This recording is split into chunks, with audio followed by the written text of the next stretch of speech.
আসসালামু আলাইকুম প্রিয় ভাইরা, সবাইকে শুভেচ্ছা ও মোবারকবাদ।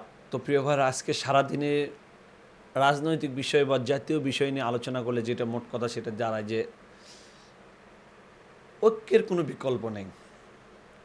দেখলেন আজ থেকে দুদিন আগেও আমরা জামাত, বিএনপি বা এনসিপি বলে যারা হাসিনা বিরোধী আন্দোলন করে তাদের মধ্যে একটা বিশাল ফাটল দেখা দিয়েছিল, বিশাল ফাটল। মানে এমন একটা অবস্থা যে মানে আওয়ামী লীগের চেয়েও নাকি জামাত এনসিপি এরা শত্রু বেশি হয়ে গেছে। কিন্তু আজকে দেখেন, আজকে জিনিসটা মানে পর্যালোচনা দেখেন যে গোপালগঞ্জে যখন এনসিপির উপর হামলা হলো, ঢাকা বিশ্ববিদ্যালয় এই হামলার প্রতিবাদে জামাত, বিএনপি সবাই মিছিল করছে ঐক্যবাদের, সবার কণ্ঠে আবার একই সুর, ঐক্যের সুর। অলরেডি ইশরাক কিন্তু ঘোষণা দিয়ে মানে ফেসবুকে স্ট্যাটাস করে দিয়ে বলতেছেন যে হাসিনা বিরোধী অর্থাৎ আওয়ামী লীগ বিরোধী সবাইকে যে আমরা যে একটা মানে মত ঐক্য অর্থাৎ মোটামুটি ঐক্য থেকে ফাটল ধরেছিল, তো এই ঐক্যের থেকে ফাটল থেকে দূরে এসে ঐক্যবদ্ধভাবে হাসিনা বিরোধী বা আওয়ামী বিরোধী আমরা একটা ঐক্য তৈরি করলে আমার মনে হয় ভবিষ্যতের জন্য সবার জন্য মঙ্গল।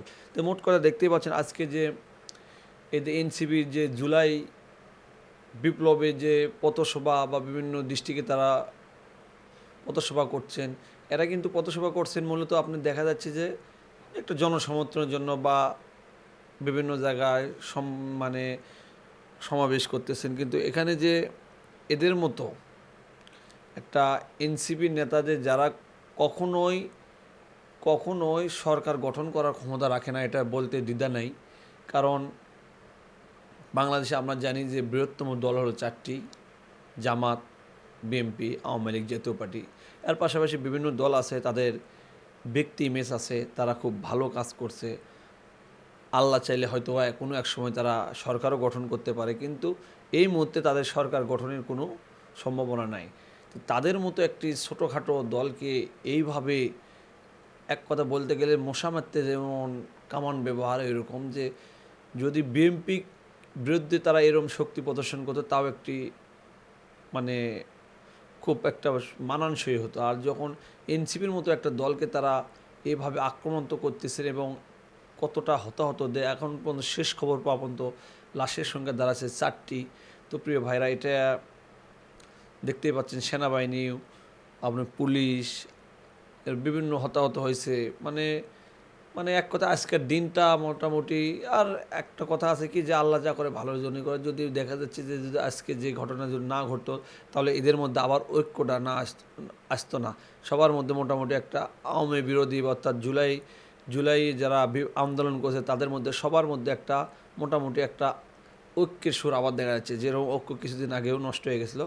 তো যাই হোক প্রিয় ভাইরা, আজকে মোট কথা যে আজকে যে বিষয়টা দাঁড়ালো সেটা হলো যে আন্দোলন করতে গেলে গোপালগঞ্জ তারা যেভাবে ঝাঁপিয়ে পড়েছে, বা গোপালগঞ্জের যে তাদের আওয়ামী লীগ যে একটা ঘাঁটি, সেই জায়গাতে আপনারা এইভাবে যদি আপনারা মানে একটা পথসভা করেন আওয়ামী লীগ প্রশাসন ছাড়া, অলরেডি আসিফ নজরুল কিন্তু বলেই দিয়েছেন যে 16 বছরে তারা প্রশাসনকে নিয়ন্ত্রণ করেছে, 16 বছর প্রশাসনকে তারা বিভিন্নভাবে ঢেলে সাজাইছে। সেই প্রশাসন আমাদেরকে 100% বা 100% সহযোগিতা করবে এটা এমনটা আশা করা নয়।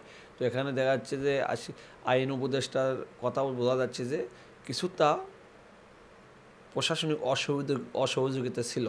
তো যাই হোক প্রিয় ভাইরা, ভালো থাকবেন, সুস্থ থাকবেন, আমার পিওর নিউজের সঙ্গে থাকবেন। আসসালাম।